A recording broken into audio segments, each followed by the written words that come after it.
certain tips for fitting a multifocal lenses, which is very, very important, is first and foremost, the lifestyle need. You have to ascertain the lifestyle need of the patient, which is very, very important, the first point. Then you have to understand the patient's functional vision that will be required for that lifestyle need, and you have to have a realistic expectation setting for the patient. Now this is very, very important, because if your patient is not motivated, or if the expectation is not set in the beginning, the patient will drop off again from contact lenses.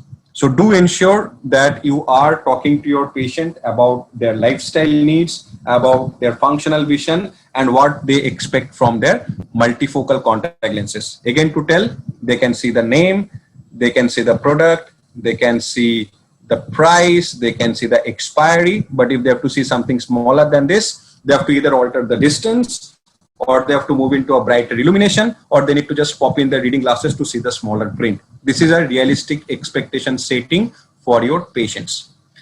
Now in India, basically, if you see, you do not get toric multifocal lenses as of now from any company.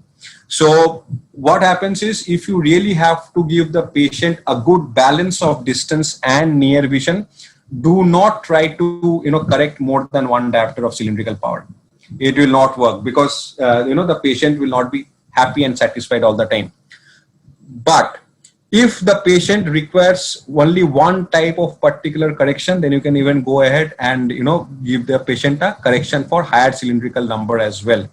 So just to give you an example, long back I had a patient, we are still in touch, but yeah, long back I had a patient, and she said, I want to go to a kitty party and I do not want to wear my progressives at all, right? I said, okay, that's fine.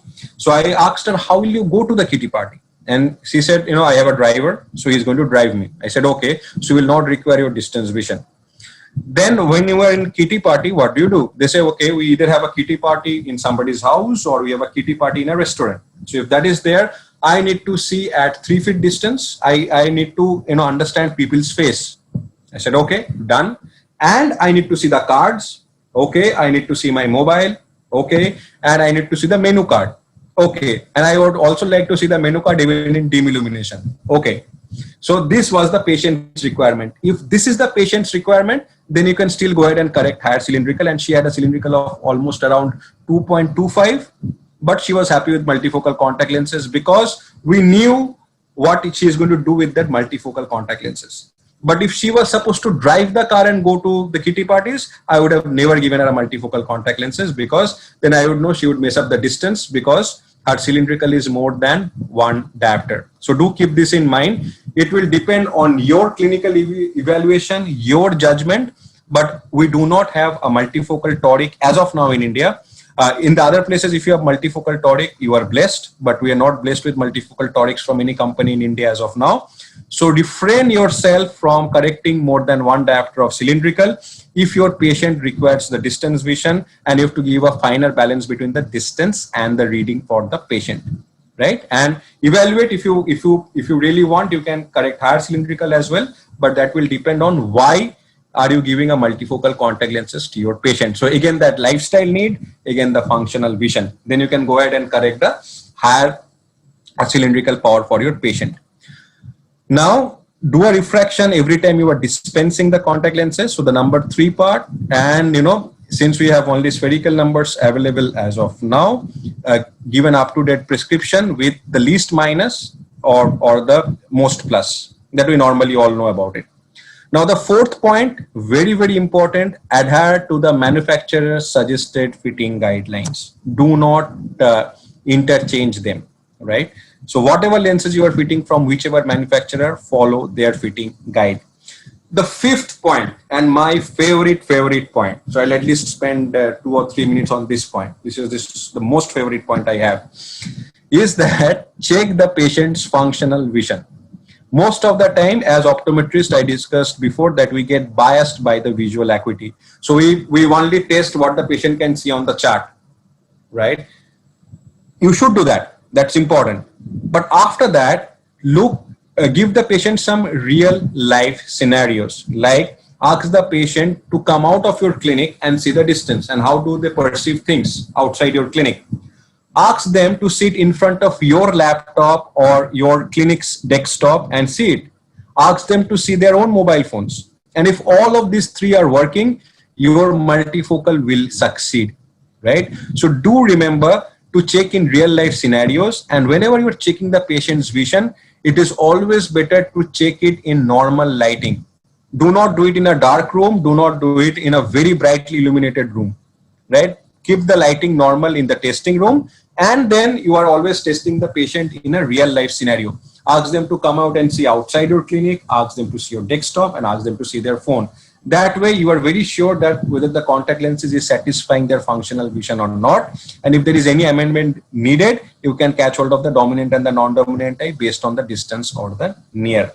Now, whenever you are doing this troubleshooting, number 6 point, do not use a phoropter or do not use a trial frame, because we want the binocularity to be there, because multifocal contact lenses fitting and success depends on the binocularity of the patient. Number 7 point, when it's multifocal troubleshooting, think small, because more than, most of the time, 95 or 90, rather 99% of the time, you will find that the patient will appreciate a change of plus minus 0.25 diopters, and they will be happy with that change that you normally do in front of their eyes. So do keep that in mind.